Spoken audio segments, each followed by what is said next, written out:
Come on! Ladies and gentlemen, boys and girls, people of the world, I am George Massey and today I am going to be reviewing the Batman Lego movie. Now, I was excited about this for two reasons. One, I'm a big fan of Batman, have been a very big fan of Batman since I was a little kid watching the Batman animated series. Who doesn't love that? It's fucking amazing, let's be honest. I was also a huge fan of the Lego movie. This was kind of the surprise of the year, wasn't it? Almost everybody who went to see it was like, oh my god, how is it that this movie is so good? Not only does it look aesthetically amazing, right, it's kind of spellbinding in its Lego animation, which is just incredible, even though I do know they use CGI, but it still looked like nothing anyone had ever seen before, even though we'd all seen Lego before. But that being said, it wasn't just something that was pleasing to the eyes, it was also pleasing to the intellect, because the film was kind of like entertainment, but it was this beautiful metaphor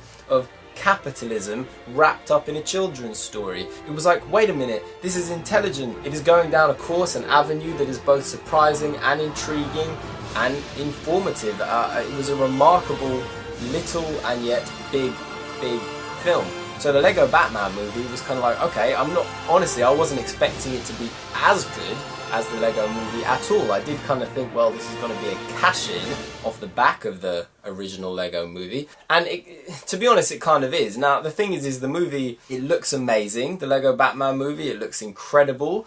For the first 20 minutes, I was just like, oh my god, look at this, look at what they're doing with Lego. It's really, at times, like, you have to kind of sit back and just think the amount of work, the thousands upon thousands of hands that must have gone into crafting this with the absolute meticulous detail. It's really phenomenal, so full credit to that.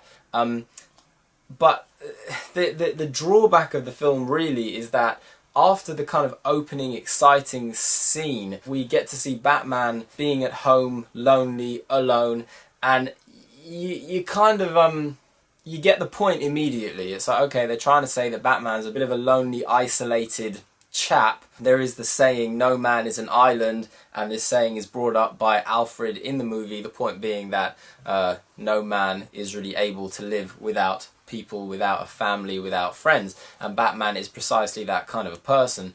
But this kind of works against the movie, because even though it's fun and it's entertaining, you know within the first 20 minutes, okay, this is the moral it's going to try to make, it's trying to say you can't really be alone and do things alone, and then you're just waiting like a whole hour for Batman to learn this moral.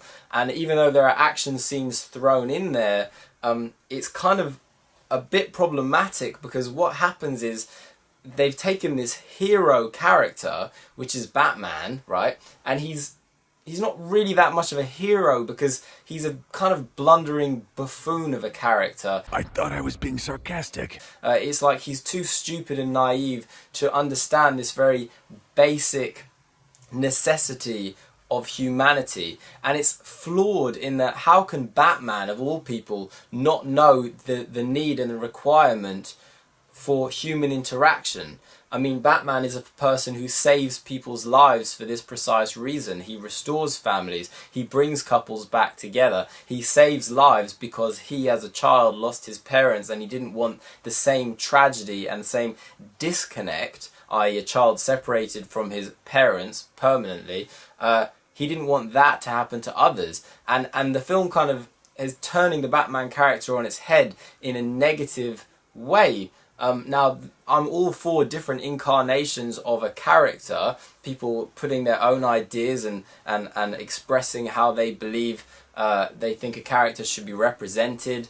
That's okay, it's nice to see something presented to you in a new way, but unfortunately it feels more like the makers of this film had to take the Lego style, and even when it comes down to the humour, it's like the humour style of the Lego movie, but it's almost imitatory of the Lego movie, but it doesn't feel like it is one director's desire to express a certain kind of humour or a certain kind of tone.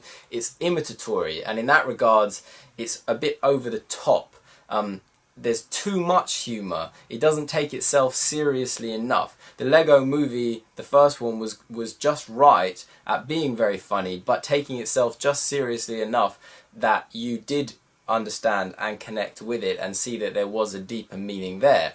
This is much more surface entertainment based, and the moral is too simple. Children understand it immediately, adults understand it immediately, and yes, it's a valid moral, but it's not really valid for Batman. Now, if we were to look at the Batman universe, the movie Batman Mask of the Phantasm, which came out in the early 90s by Warner Brothers and was clearly animated in Japan, already told this story where Batman, when he's becoming the Dark Knight character, has to make a choice between getting married and being in love and having a family, or being this nighttime vigilante who takes law into his own hands. And that's a beautiful film, probably my favourite Batman film actually, and they did justice to this story of this person who is aware that he kind of has to make a choice.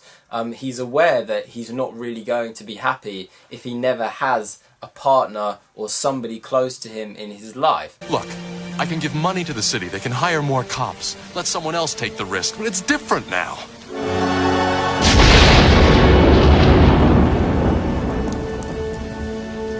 Please, I need it to be different now. I know I made a promise, but I didn't see this coming. I didn't count on being happy. And this is one of the things about Batman that works, or any hero that works, is that they are a hero for a reason. They give you something to look up to admire, to aspire to, even when it comes to them having to make a difficult decision, i.e. Batman has to sacrifice happiness in order to do the right thing. That's something you can look up to and say, oh, that's impressive, that's amazing. That's not the case in this Lego movie. In this Lego movie, it's just like Batman's a bit of a twit, right? He's a bit of a knucklehead. And in that regard, the movie significantly lacks heroism. He is not enough of a hero, which is a shame because for the first 20 minutes, he is. And even when he goes home and he's isolated and he's a bit lonely, it's still really good as a joke. But to carry it on until essentially the end is too long to carry on that point. One other thing about it that really frustrates me is the celebrity voices. So they have Rosario Dawson doing this ginger girl, Lego girl, but it's very annoying because I'm sitting there and as soon as I hear those voices, it's like, okay, yeah, that's Rosario Dawson. And I can't stop picturing Rosario Dawson, even though I'm looking at this character who looks nothing like Rosario Dawson. Now, if you have to have a celebrity do a voice for the sake of it being lucrative, for the sake of pulling in an audience because there's a Hollywood star in your film, I understand that. I understand how the system works. I understand the business. But my God, can't Rosario Dawson do a voice that doesn't sound like her? Can't she look at that character and can't the director say to her, well, here's the character, why don't you do a voice that fits that character, as opposed to just doing her own voice? I find it unbelievable. These people are called actors. They are paid literally millions and millions and millions of dollars, right, for like 2 hours of work. Honestly, they go into a booth and they speak into a microphone for a few hours and they get handed millions of dollars, and their job, if you were to look up what it means to be an actor, the job of an actor is to become someone else, to become somebody who is not you. Orson Welles said how the actor has no gender, right? No age and no gender. It is play. It is pretend. That's why a play is called a play, because it's play. It's not real. You are not expected to be yourself on screen or on stage. So whenever I watch any animated film, including this one, and I hear an actor who's just doing their normal voice for a character who is not them, it is so frustrating because it always takes me out of the movie and I'm just sitting there like, yes, okay, that's Rosario Dawson and that's Scott Pilgrim, and that's a real shame, because would it really have been that hard to have just done a voice slightly different to you so I didn't know? So I got to the end of the movie and went, oh wow, that was them. Didn't know that. Good. They did their job. They acted. But no, instead it's just, they're just normal. Anyway, so I hate that stuff. I hated it in this and I hate it in any other movie. But overall, the movie is good. It looks incredible. The work that went into it is phenomenal, really. If you're not somewhat in awe of it, your brain must be turned off, because to make something like this is a gargantuan undertaking. It's really quite an incredible thing to behold. But a perfect film, no. A great film, no. It's more like a video game where it's like, oh wow, look at that, that's really amazing, and you play it and you're like, I don't know why this isn't fun. And it's not fun because graphics don't make a game good. Special effects don't make a film good. There has to be something underneath. There has to be some real humanity that you connect with, and this film is unfortunately lacking that. It's not there. It's almost there, but it's not there. It's trying too hard to escape from any real humanity with an abundance of quips and jokes and flashy effects and scenes. Saying that, it's worth seeing for the flashy effects and scenes, but it never ever gets more exciting than the first 20 minutes of the movie. Anyway, that's the Batman Lego movie. I do recommend checking it out and making your own opinion, and let me know underneath what you thought of it. And check out my other reviews too. Peace. Take care of yourselves. Be well.